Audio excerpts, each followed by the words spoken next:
to First Things First. I'm Jenna Wolfe. Feels like a spicy kind of Thursday. This is the Hall of Famer. That's Cris Carter.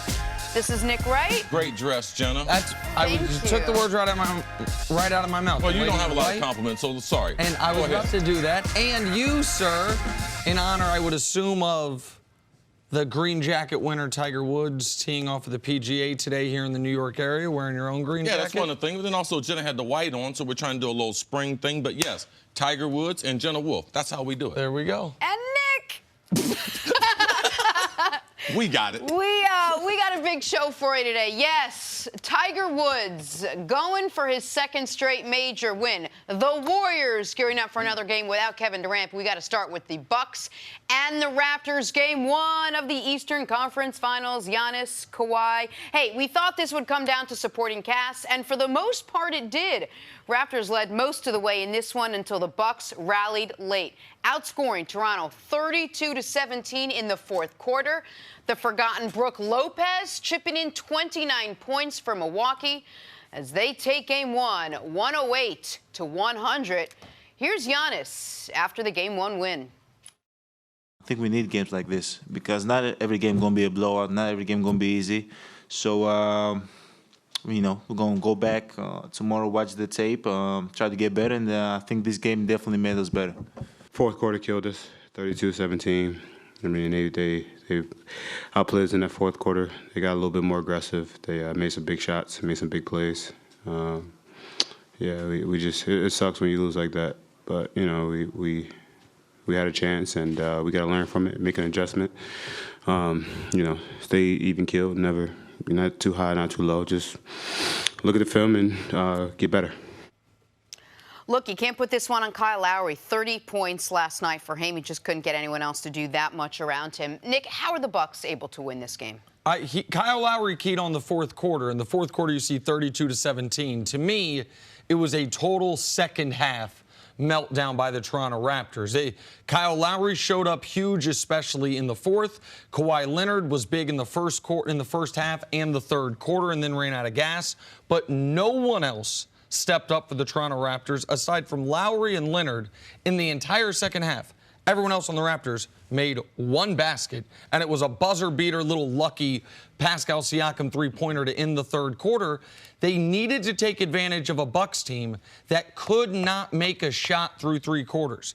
Milwaukee was 6 of 34 from three through the first three quarters. You knew the second-best three-point shooting team in the NBA eventually, you thought, was going to get it going.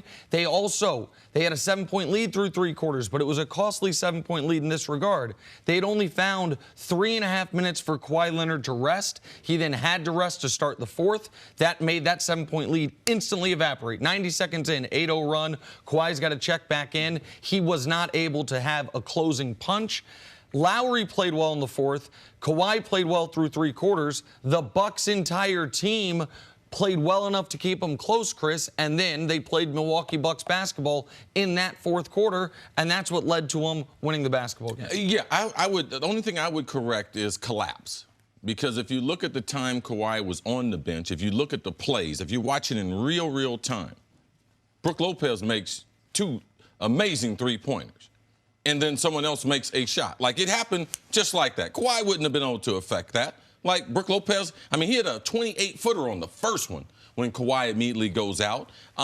We knew they would make a run. If you watch Milwaukee, typically that happens. But also we have seen the teams that rely on the three-pointer, Houston Rockets and other teams, sometimes they don't catch fire in the fourth. They happened to hit a few shots, and the shots were big. Not only the field goals, because Toronto was challenged to be able to score the basketball, but when you get 4 three-pointers in the fourth quarter, and Toronto only had 5 field goals in total, and all those by Kyle Lowry. So their ability to still be able to stretch the court, because it still leaves the paint open wide enough so that Giannis can either drive and find someone or to try to finish in the paint. But this is the way that they had run out their regular season. They played good defensive end, got very, very aggressive in the fourth quarter, holding Toronto to 17 points after the first quarter where Toronto scored 34. So to me, this was a good NBA playoff game. They say the commercial, it's a make shot league. And in the fourth quarter, that's what it came down to. A lot of Milwaukee, them getting the shots that they wanted,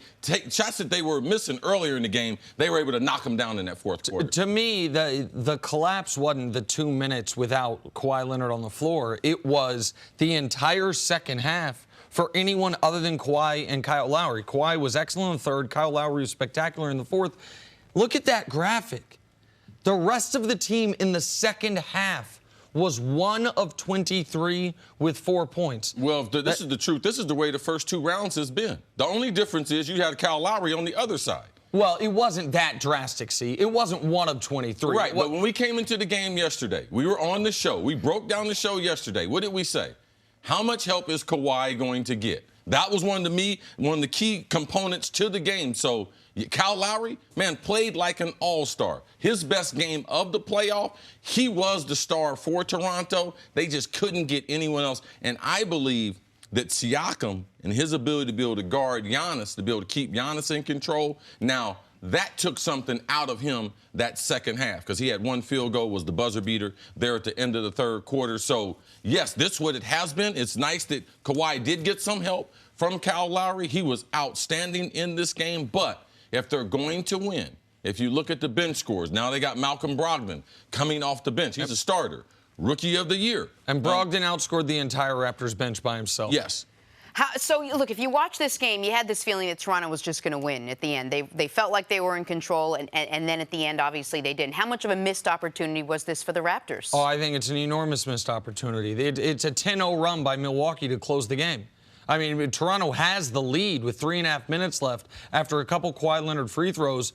From that moment forward, they don't score again. Milwaukee finishes on a 10-0 kick. This is the type of game. I believe Milwaukee is the best team in basketball. I think Milwaukee is going to be the favorite should be the favorite in every series they play. If you're going to beat them, to me, you've got to win a game that you have the lead in, starting with 3 minutes into the first quarter, until all the way through until a couple minutes into the fourth. And even if you relinquish that lead, but then retake it with 3.5 minutes left, you've got to find a way to steal this game because I don't think Milwaukee's going to play this poorly again. Brook Lopez was sensational. He was the only Milwaukee Buck that played above his averages. He was the only Milwaukee Buck that I thought played a really good game. Giannis only made 1 field goal in the entire second half. Now, he was getting to the line repeatedly. He kept attacking. He did other things. But I thought this was a C- game by the Milwaukee Bucks that was ripe for the Raptors to win, and they weren't able to close it out. I think that's a killer for their chances in this series. It's a great opportunity, but one thing that people, I think, miss in watching sports,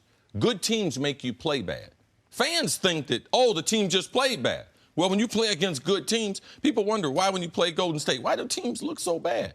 Well, good teams force you into that. Toronto, tremendous approach to the game. They played fast offensively. They were allowing their offense not to set up. They were trying to get a shot early in the shot clock for the first 2 quarters. Milwaukee made the adjustment. So I thought Nick Nurse had this team well prepared. They got the type of shots that they wanted. Now, in the fourth quarter, they didn't get the whistle. They couldn't get any fouls called, even though they were getting bumped in the lane. So for me, if Milwaukee is the best team, like Nick said, when you play that team and you play them that well, there's a sense of confidence that you get because, wow, man, we got the type of shots. We had a game that we could have taken control because it really boiled down to that fourth quarter.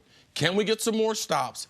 And can we get a couple other guys offensively to make contributions? The point you just made about the confidence, I thought Kenny Smith put it really well after the game, which is a game like this, if you're a championship team, you walk away from it feeling confident, feeling like we had it, right. we blew it, but we know we can play with them. If you're not a championship team, you walk away from it feeling like we missed our opportunity, and it's deflating. So we'll see how the Raptors look in Game 2 and the rest of this series. Bucks take the win, but they didn't play great. They also came out slow in that first game in the series with Boston as well, and then sort of made adjustments and got everything together. We'll see what happens for Game 2. Take a break. Coming up, are the Blazers already as good as done in the Western Conference Finals? Yeah, that is next forget it. on FS1. You can always check us out on the Fox Sports channel on Sirius XM. We're all about being dramatic. We'll be right back. Welcome back. We'll get to Warriors-Blazers in a second, but first, Major League Soccer, Vancouver Whitecaps, goalie Maxime Crépeau pulling out 3 straight saves. Man, il a eu un super jeu. Oh, he got it again.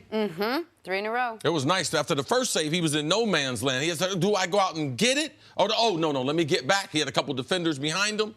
My daughter used to play goalie, man. I used to be sitting in the corner in my lawn chair. Oh, yeah, and then they're going to re-attack. Oh, absolutely. You got to catch that last one, though. You got to catch it, secure it. Then you don't have to worry about the rebound. Raptors-Bucks, Game 1, Eric Bledsoe powering through Kyle Lowry to make an acrobatic layup while getting the foul. Watch it again. Here it is. Bledsoe wasn't good last night, but this was a good move, able to utilize his force. Man, he's such a strong basketball player, able to finish in the lane. It's going to be critical for him how well he can manage their offense in this playoff run. If they're going to be world champs, Nick, which you think they have a chance to be, it's critical how well Bledsoe does. Same game, Pascal Siakam going baseline, puts Brook Lopez on a poster with the one-hand slam. This was one of Siakam's very few good offensive plays after the first quarter, and this was a great one. Siakam got up now. Yeah, very aggressive dribbling the ball.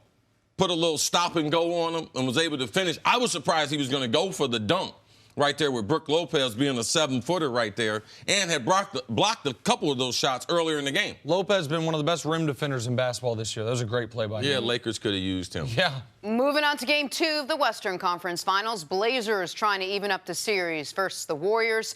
That starts with slowing down Steph Curry. Curry was left open most of Game 1 to the tune of 36 points on 9 threes. Kevin Durant almost assuredly out for tonight's game again, so the Blazers will see the same team they saw in Game 1 with perhaps a different game plan. Nick, what should that game plan look like if you're the Portland Trail Blazers? Like you know who Steph Curry is and like you've seen him play before. I read after Game 1 that was the most uncontested threes Steph has had in a game in 5 years. The most uncontested threes Steph has had in a game since he's been a champion, since he's been an MVP, since he's been a guy that instills fear and terror in his opponents. The Blazers need to recognize that. And I thought Terry Stotts did something interesting yesterday. After Game 1, Anthony Slater asked him about sagging on the pick and roll, and it was a little short with him. He's like, we should do what the Rockets did. Didn't Steph get 33 in the second half against Houston? He started his press conference yesterday by asking if Anthony Slater was there, saying he wanted to apologize. Now, that's the courteous thing to do, but it also leads me to believe that he didn't realize he was just kind of rude in the moment, that Anthony Slater had a point, that your defense against Steph Curry is a surefire way to be swept, is a surefire way to have Steph average 35 a game in this series and have it look easy. So the first thing and the obvious thing and maybe the easiest thing they need to do is adjust the way they're attacking the Golden State pick and rolls involving Steph.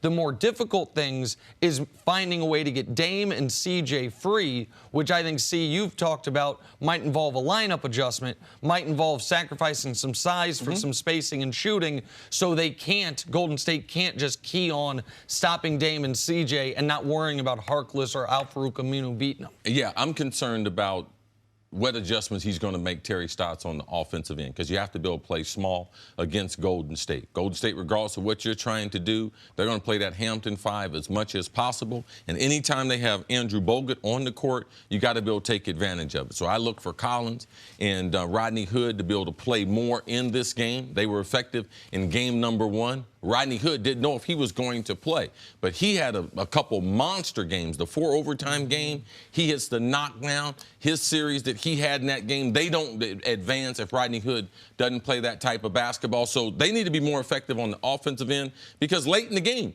they still were in the game with Steph playing the way he did. So everyone on TV is going to be saying, they got to change their defense. Okay. But if they don't score the basketball, if Dame and CJ have 31 shots, they will lose. You don't even have to watch the rest of the game. If they only shoot the ball between them 31 times, they're going to lose. And if they don't have some type of small ball lineup to be able to counteract what Golden State has been able to do, then it's going to be a long game number 2. Well, if they do indeed, if the Blazers win, will this be more about what the Blazers do or what the Warriors weren't able to do? Well, if the Blazers win, I think for them to go into Oracle after the way Game 1 went, it's going to mean Portland cleaned up everything. They did make a lineup adjustment. Dame and CJ did play better. The 21 turnovers absolutely jump off the page. Like, one thing that you expect to happen when the Warriors lose Kevin Durant is, yes, Steph and Clay are going to get more shots. The team's going to have more assists, but their turnover numbers should jump back up to pre-Kevin Durant levels when they are that motion, ball movement, free-flowing, beautiful basketball that leads to some careless turnovers. If you have 7 more turnovers than Golden State in a basketball game, you have no chance of beating them. And if your 2 best players take 16 less shots than Steph and Clay when KD's not playing, you've got no chance of beating them. So if the Blazers win, I think it would be about, in this building, they have to clean all those things up, play really well, and force Golden State into things they don't want to do, which means not just when Bo gets on the court, when they are in those lineups, when it's one of the Splash Brothers and 4 non-shooters, recognize that's what it is and make those non-shooters shoot, make those non-shooters beat you, and run the Warriors off the 3-point line. The one thing, regardless of what the strategy is, what anyone says, if they don't come with the type of championship intensity, and that's what I didn't see. In last night's game, Toronto, regardless of Toronto or Milwaukee, you can come on and criticize them, but the intensity of the game, you don't have to worry. It was at a championship level. They did not match Golden State's intensity in game number 1, so don't matter if you don't trap Steph, don't matter if the bench players play well, because they didn't have the type of energy. Golden State surprised them with the type of energy they played on the defensive end. That's why they forced all those turnovers. And turnovers, my coach used to tell me, that's the easiest thing to be able to make the adjustment and change that. So look for them to be able to clean up those 21 turnovers, and I can guarantee you they're going to do something to try to get the ball out of Steph Curry's hand. Is this already a must-win game for the Blazers? Well, we said before the series that if the Blazers go down 2-0, we'll talk about how they haven't lost a home game yet. Series doesn't start till a road team wins a game. But if you go down 2-0, you're in a position where the only way you can win the series is win 4 straight games or win 4 out of 5, with one of those being a Game 7 on the road against Oracle, against a team that would be going for its 3rd straight championship, its 5th straight trip to the finals, which is unprecedented in the modern era, not including LeBron James. And really unprecedented because LeBron did it on 2 separate teams. So I can't call it a must-win, but if they lose tonight, they're a 12-1 shot? They're worse than a 10-1 dog in my mind to win the series. I think they can win tonight. We have seen Portland in the regular season play this team well. We know that Portland's best game offensively, their best game defensively is good. Their best game offensively is great, as good as almost anybody in basketball. So many of the turnovers, though, were Dame driving into the lane, getting surrounded, and jumping without a plan. Those are live ball turnovers. Then they're running the other direction. They did so many things wrong. The most glaring was the ridiculous defense they played on Steph. But it was all of those things that they did that led to them, even though they cut it to 9 at one point in the 4th quarter, never being within better than 4 possessions at any point from the 2nd quarter on. Game number 2 is definitely not a must-win. And the number one reason for that is where Golden State is right now without 2 of their starters. They can't afford a cough, an ankle sprain. Sure. They can't afford anything. So even if Portland was blown out in this series, because KD is already on the rack, because Boogie is not playing, they can't afford for anyone else to get hurt. So if someone else would get hurt, regardless, they were down 2-0. What they need in game number 2 is to be able to make some adjustments and to have some type of success. Because even if you don't win the game, when you come back and prepare for game number 3, you might be down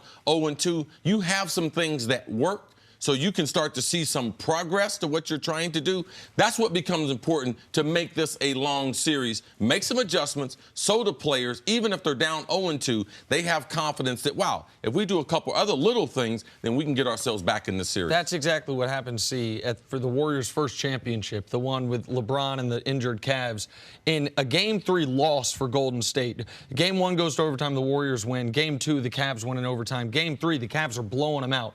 In the 4th quarter of that game, Golden State started playing David Lee none at all. They unlocked some things, and Steph Curry got going. And you could see, even with the Cavs win, the series flipped there. The Warriors then won games 4, 5, and 6 en route to their first championship. So to C's point, you can, after so many things went wrong in game 1, even if they don't come away with a win in game 2, if they see some tangible things, we did this better, now we need to do this better, that would give them some hope when they go back to Portland. All right, game 2 tonight. Coming up, could Zion actually return to Duke? to avoid the Pelicans? It's next on First Things First.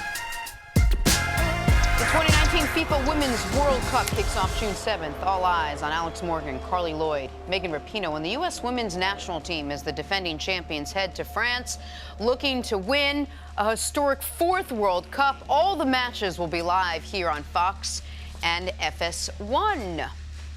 Time now for us to go viral. Marcus Peters had a good season for the Rams last year. The corner was a big part of a defense that won the NFC Championship. While football is working out just fine for Peters, could have another career on the horizon. And it's a gorgeous day outside, but, you know, I feel like we should do the weather because we have a new weather guy here. Right there? That's right. This is Marcus. What's going on? Marcus Peters from the LA Rams. Hey. There you are. How's the weather, Marcus? Oh, the weather doing good, man. We got a big waves over here, little waves over here, bitty, little tiny sharks down here. You know, Show doing good. us where the camp's going to be. The camp gonna be like right here, right? Over the ocean. Yeah, no, the island right there. We're gonna be inside of that. Yeah, the camp is tomorrow at Punahou. Now, Oh, you're I going was on the surfing. You said you're going surfing. You're going to check out the waves tomorrow. Yeah, I can go all like this. Now, where are you going surfing? Show us. I'm gonna go surfing right there with the big waves right there. With this one, you got the two, or this one right here, South Shore. South Shore, that's just look like the best waves for me that I can go. Do a little bitty big waves, but no. Not as easy as it looks, huh? Hell no. Trying to get on your corner, see? Football player turned weather expert. Oh, yeah, but you can't do it with the screen and everything because you have to stand to the side and everything. You can only go in so much when they have the green shot in the back. Yeah, yep. Everything's opposite of what you think. Jenna Wolfe, she knows that with her experience. Absolutely. I mean, I like to be able to talk about the weather and everything because it's important because I play an outdoor sport. But that right there, when you go to Hawaii, stay off them waves, man. Don't do that. I almost drowned in the Pro Bowl. Yeah. Out there. That's a true story. Yes. How long were you out there for, C? Long time. Felt like weeks. Probably like 30 seconds. I took in a lot of salt water, though. Oh, God. All right, stories to start your morning. Bucks beat the Raptors in Game 1 of the conference finals last night. 108-100 was your final. Don't blame Kyle Lowry. He had 30 points and was the only Raptor to hit a field goal in the fourth quarter. See, how important is Lowry if Toronto is going to win this series? Oh, it's important. They didn't need him in series number 1. In Philadelphia, he could take a game or two off in that series, and they could still be able to get through, which they were able to because Kawhi, but not this team, not Milwaukee. Not as strong as they are, the type of pressure that they put on you, and it opens up the court. Lowry's able to continue shooting the ball close to the way he did last night. It gives Toronto a great chance to be able to pull off the upset. And if Toronto has any chance pulling off the upset, it's not just that he's going to have to score, not 30 a game, but at least 20 a game, but the things he was doing defensively, the steal mid-fourth quarter that kind of stifled a Bucks run, drawing charges throughout the basketball game, all those little Kyle Lowry things, he's going to have to dominate his matchup with Eric Bledsoe. Bledsoe struggled last night in large part because of Kyle Lowry. That's going to have to continue, and that's more likely to continue than him hitting 7 3-pointers and scoring 30 points. All right, moving on. Anthony Davis. Many thought the Lakers lucking into the number 4 pick in the lottery set them up to land the Pelicans' big man, but it seems that's not the case. Reportedly, New Orleans is still not interested in trading AD to the Lakers. Nick, your thoughts? My thoughts are I'm very interested in knowing what the definition of interested is in this report, because I have been told that David Griffin, when he was talking about taking that job, was told unequivocally, you are empowered to make the best Anthony Davis trade. Now, I think he and everyone in the Pelicans organization would prefer him not go to the West and particularly prefer him not go to the Lakers. But if they make the best offer, I believe he's not prohibited from trading to him. But the Lakers are going to have to trump the Knicks offer, the Bulls offer, Boston, anyone else that gets involved, because if it's close, the tie is going to go out east and the tie is going to go anti-Los Angeles. If I'm David Griffin, I'm not trying to trade him out west. If I'm ever trying to build a championship, I'm not going to be going through Anthony Davis. And I'm not going to, David Griffin, he has hands-on experience with LeBron James. He getting ready to gift wrap Anthony Davis, so what are the chance of him winning the championship the next 5 years? 0. So for me, I'm looking at just like Greg Popovich. He told Kawhi, you're my guy now. I love you and everything, but I'm not going to make the Lakers better, and I'm definitely going to try to do what's best for the organization. And you can see Greg Popovich, he didn't get the best deal for Kawhi But he avoided playing against him the number of times he'd have to play against him, and if he had to go through him in the playoffs by shipping him to Toronto. All right, moving on. The Grizzlies have the number 2 pick, and they seem to know exactly who they want. Reports are that Memphis is locked in on John Morant out of Murray State. See, how well does Morant's game translate to the NBA? Oh, man, he's a pass-first guy who could score 30 points eventually. Like, if he averaged 28 to 30 in the NBA at one point, I wouldn't be surprised. But his ability to be able to see the court, he has a really high basketball IQ. He's very, very explosive. For a guy his size, he can finish above the rim. And Memphis, you got to be able to take him, man. It's right down Route 40, I think, from Murray, Kentucky, down to Memphis. It's about a 3-hour car ride down Route 40, man. You got to be able to get him. Listen, what C said about the way his skills on the court translates 100% accurate. He is none of these highlights show it because they're not as fun to watch, but he's an elite passer, obviously an explosive athlete. Now, some of that weight people want Zion to lose, he might need to find. He's going to need to bulk up a bit, as most of these rookies are going to. But for Memphis, they're probably going to flip Mike Conley and let Ja take over. I think it's a great spot for him to grow, him and Jaren Jackson Jr.,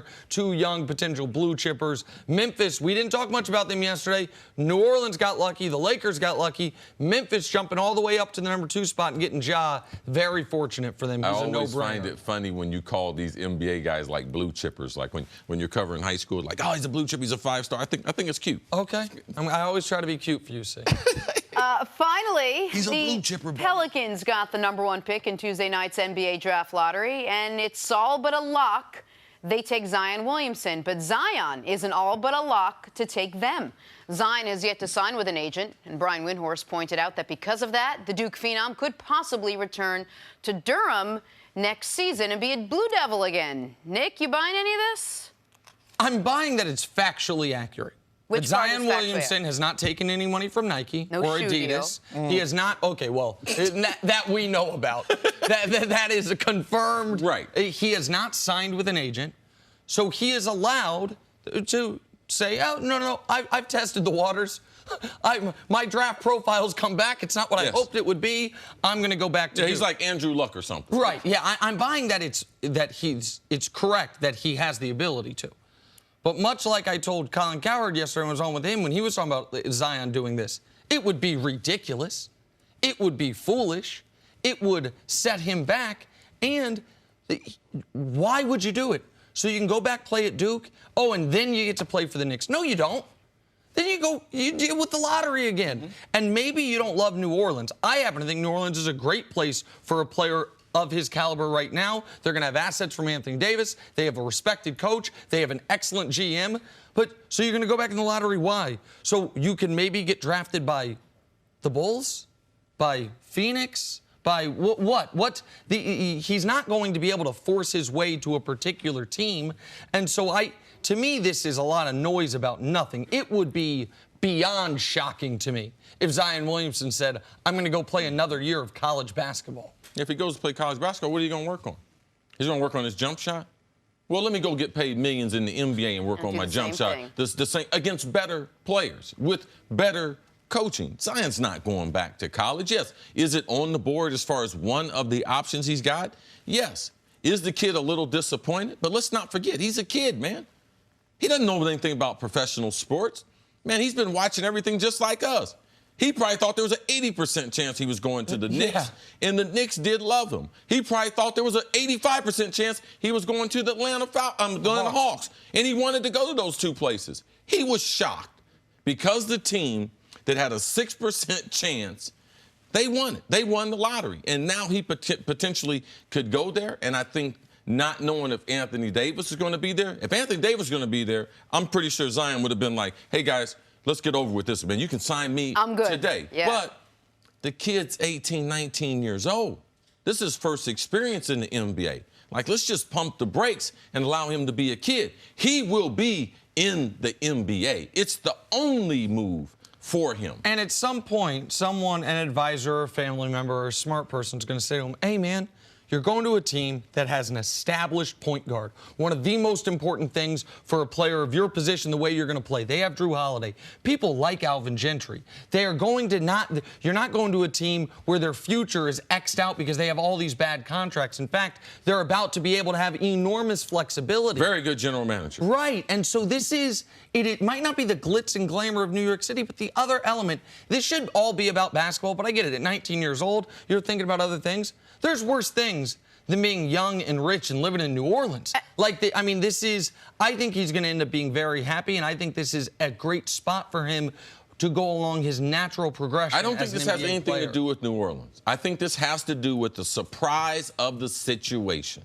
All right? What happened to him was unprecedented. The lottery had just changed.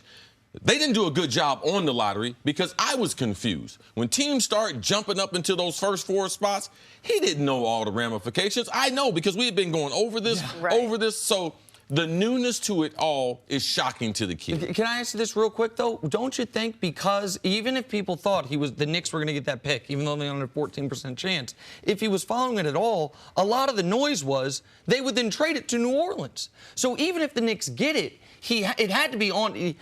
I would imagine Zion thought it's possible I'm ended up in New Orleans, not because they get the #1 pick, but because the Knicks could trade me for Anthony Davis. I talked to someone that said he was going to be playing in New York City. But we should mention, none of this is coming from Zion Williamson. This is not Zion saying he doesn't want to play for the Pelicans, or he's not happy, or he only wanted to play for the Knicks. This is just... Everybody's a body language expert on how he reacted when they won the lottery. Because he was with... Did people forget when they blew out his shoe, the people were telling him to stop playing? Oh, yeah. Oh, people forgot that. They wanted him to go back for another year. All right, let's talk some football now. On to the NFL. The Cowboys have a number of long-term deals to finish up this offseason, most notably one big one for quarterback Dak Prescott. Dallas has all but promised him an extension for almost a year now. Whether you think he deserves it now or not, since 2016, only Tom Brady has won more games than Prescott, believe it or not. Dak, not too concerned about all this contract talk.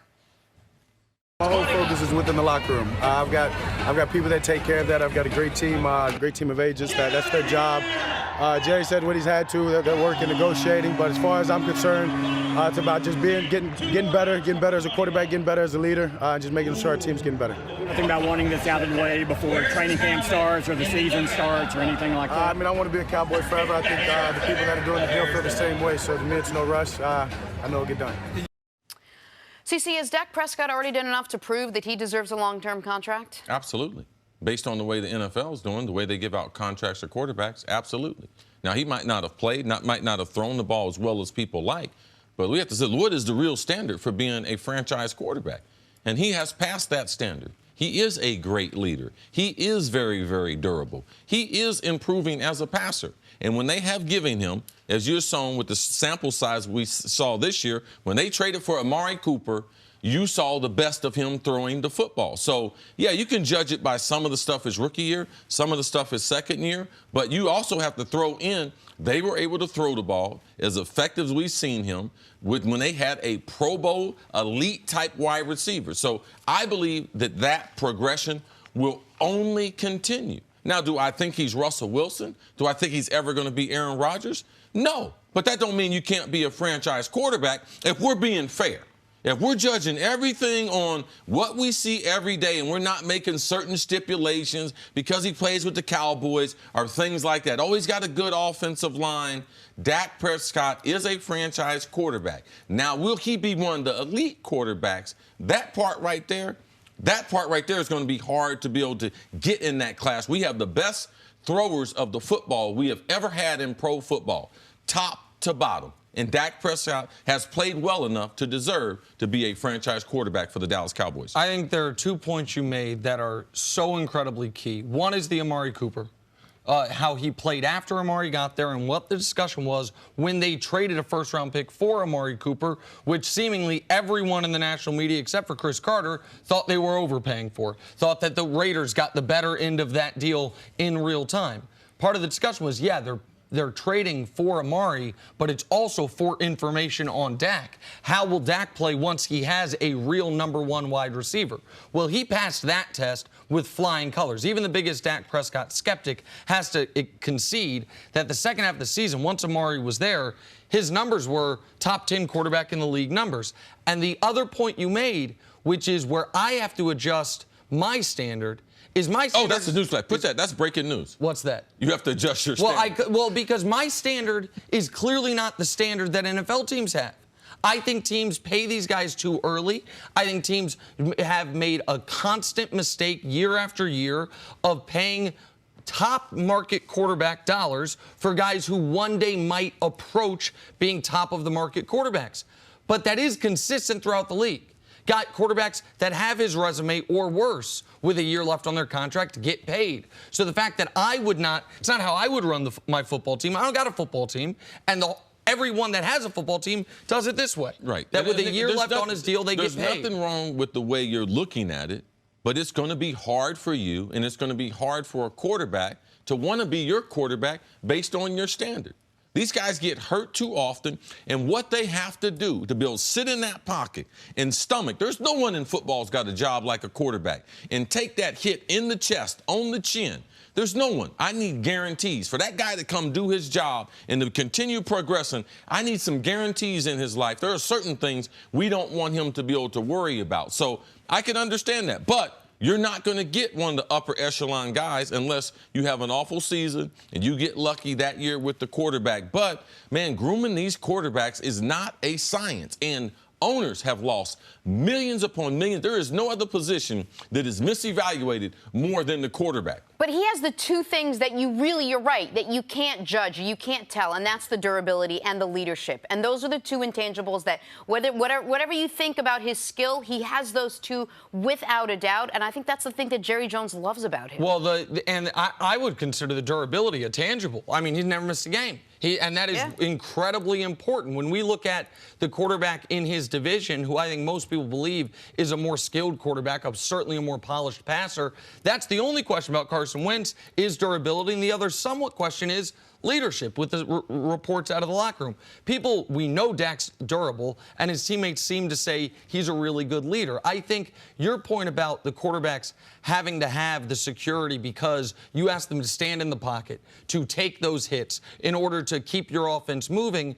The other reason for Dak why he has to get paid, even if, again, I would have been hesitant, is because they have told him he's going to get paid. They've told the entire world he's going to get paid. So once you do that... We'll let him become a free agent and see what happens. Right, well, you can't go backwards on it. Right? Once you tell the entire world we're going to pay him with a year left on his deal, we're not even going to consider franchise tagging him, this is the route we're going to go, we're not just hearing that, he's hearing that. He's building in a guy who's never made real NFL money. He's on a fourth-round rookie contract. He's building in, I'm about to have generational wealth. I'm about to be able to do what Russell Wilson just did, buy my mama a house if I want to. Right. You can't renege on that almost promise you've made. Yeah, we look at it as if, was this guy a first-round pick? Oh, he's never made real money. As an organization, they don't look at it that way.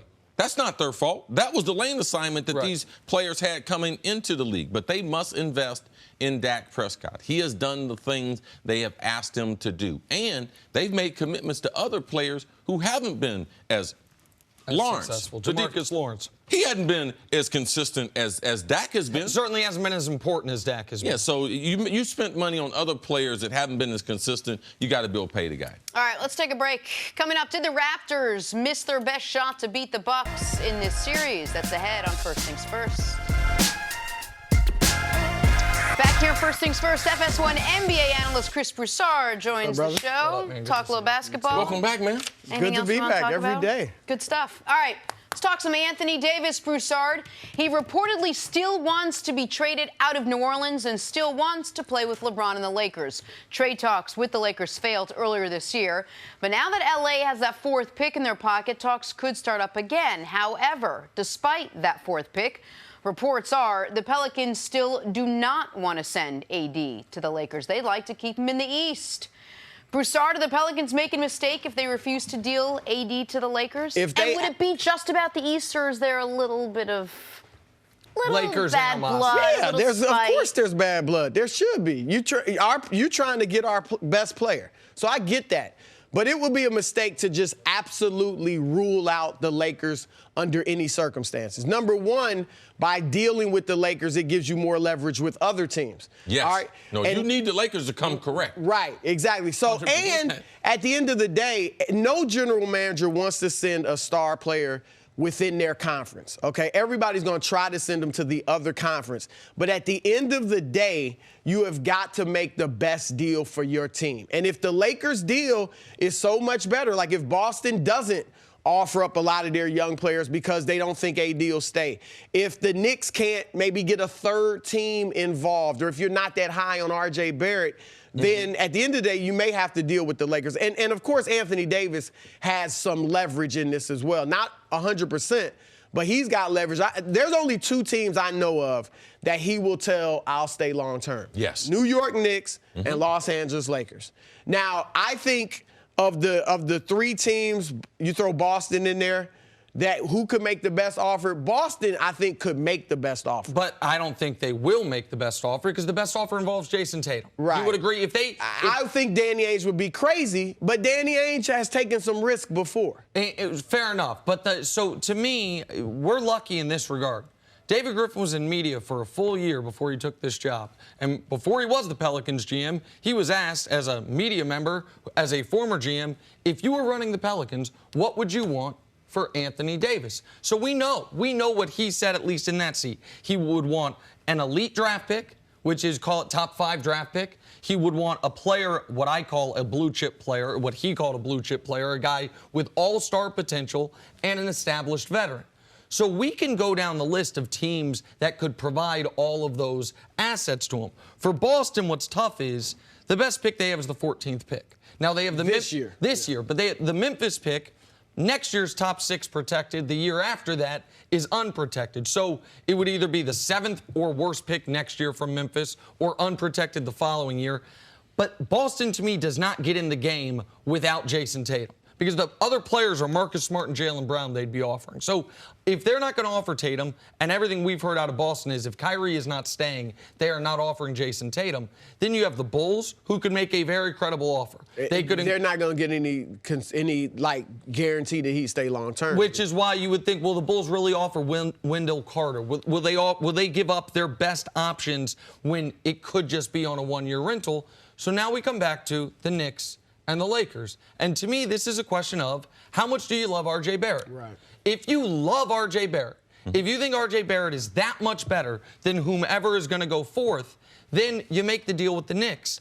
If you just think he's somewhat better than whatever player is going to go 4th, the players the Lakers can offer are better, 1-for-1, player for player, than the players the Knicks can offer. The thing you're leaving out, though, is a 3-team deal. Like the Knicks would probably have to go get a 3rd team involved to send a better player to New Orleans. Because you're looking at the Knicks have Kevin Knox, Dennis Smith Jr., Mitchell Robinson. The Lakers have Brandon Ingram, blood clots and all, Lonzo Ball, Kyle Kuzma. All of those guys are better than their contemporary in the other column. And I agree, to circle back to your first point, I agree you have to make the best deal.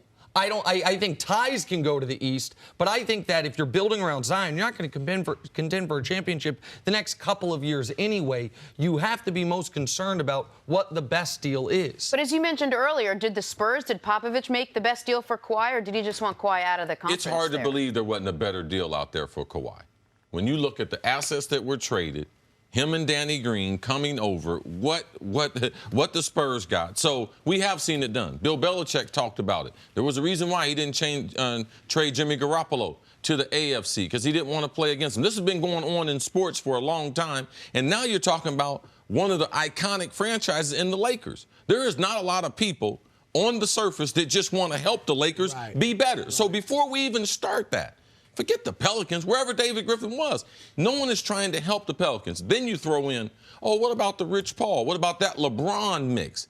People aren't trying to help them build some type of empire so LeBron can get more championships. So this is the thing, though.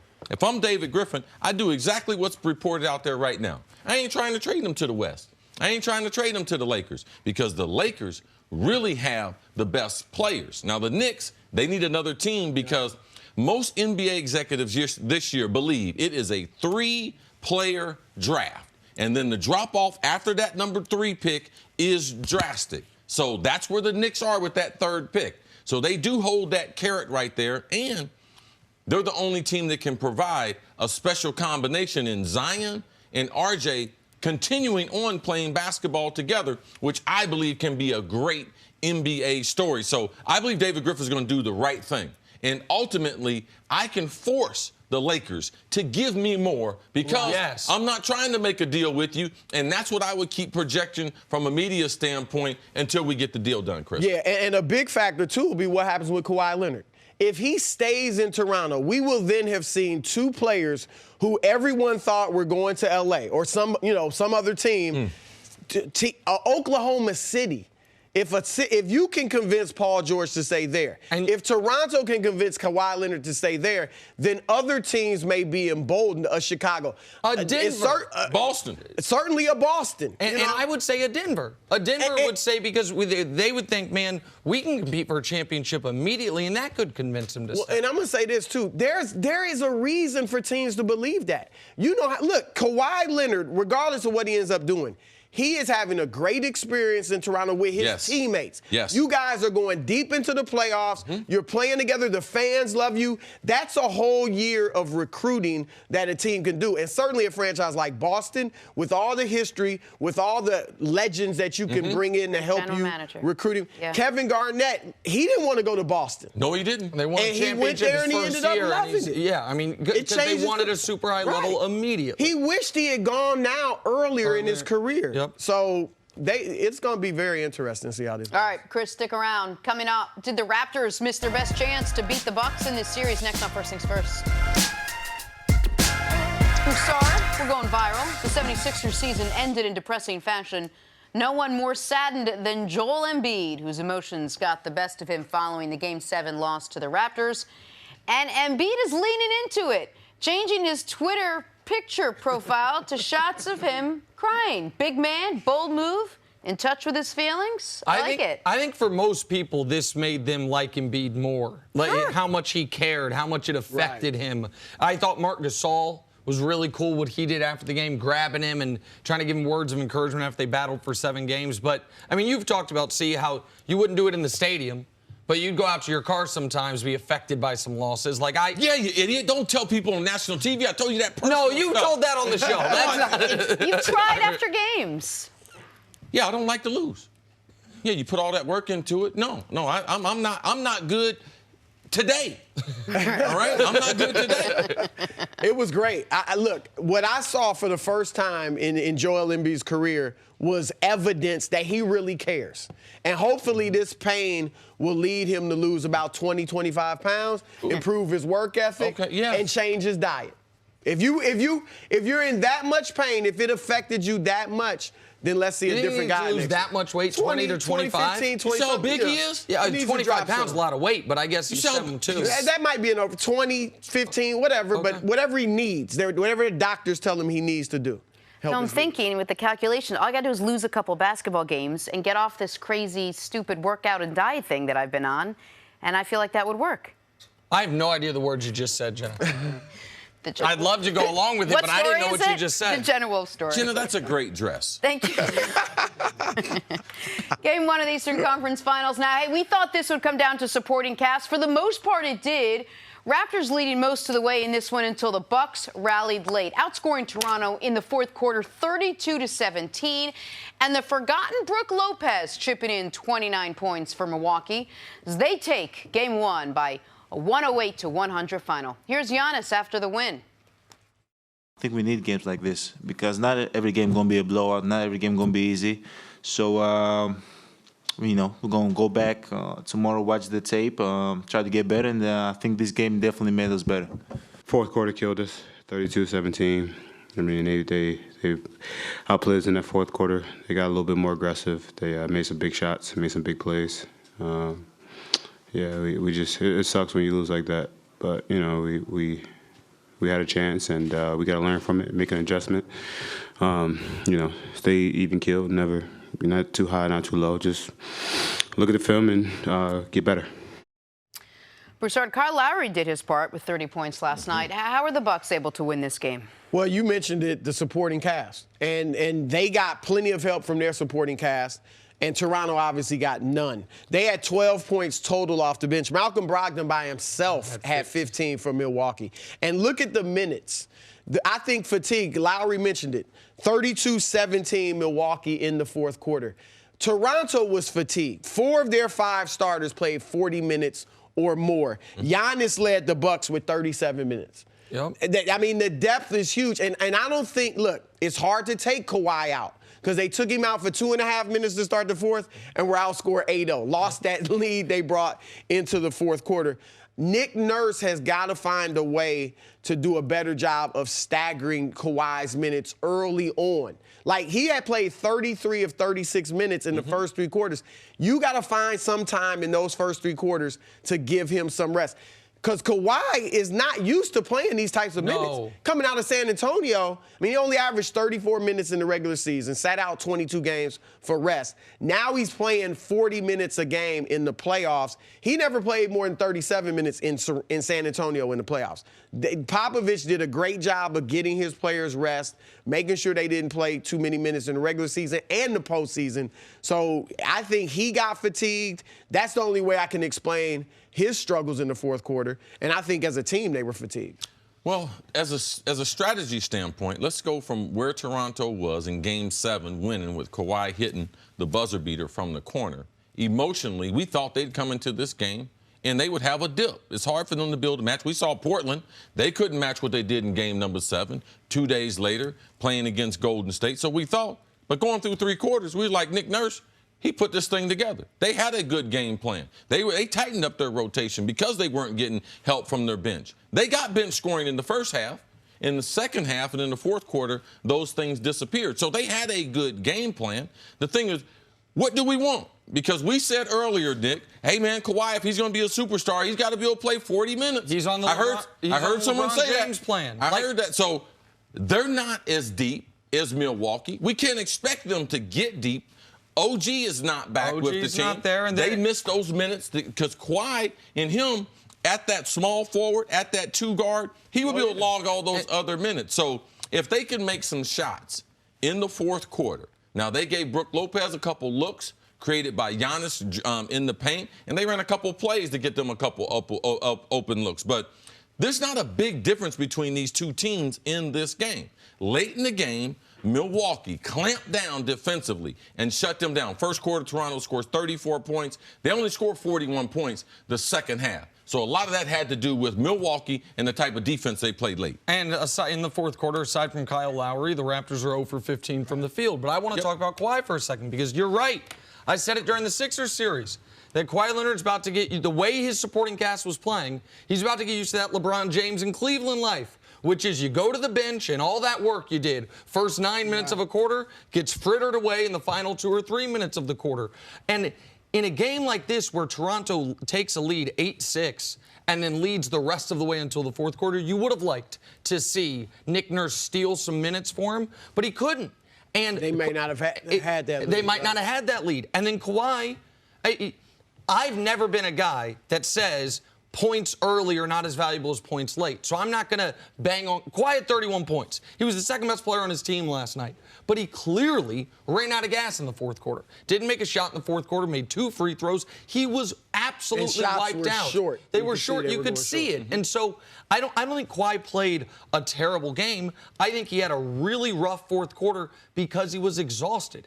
But it is up to his teammates to play better throughout so he doesn't have to play the entirety of the third quarter. So he doesn't have to play 21 of the 24 minutes in the first half. Because you said through 3 quarters, Toronto looked like things were going well. Man, I said it on Twitter as soon as the third quarter ended, that given the fact that we knew Kawhi was going to rest to start the quarter, given the fact that Milwaukee had just gone 0 for 11 in the quarter from 3, and Giannis rested some of that quarter, I loved Milwaukee's chances. Because but we've seen the other teams, though.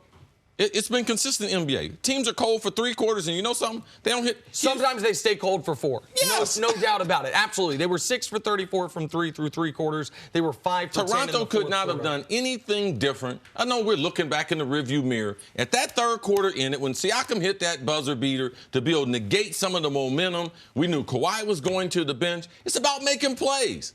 Every guy in the fourth quarter, you know something? When he misses shots, you know what people say? Oh, he's tired. Well, that's part of the game. That's part of the physicality and the intensity. That's why it's called the Eastern Conference Finals. It's not supposed to be easy. But the greatest players, even under duress, they are able to make some contribution. Kawhi couldn't get a shot to go, and he still played a great game. These are the types of games that you expect in NBA playoffs. Well, and you mentioned Siakam's three. Because it wasn't just the fourth quarter.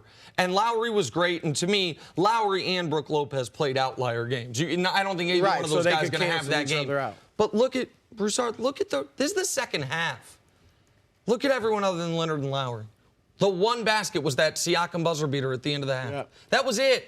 And so if that's the level of production you're going to get, not just from your bench, it's three other starters.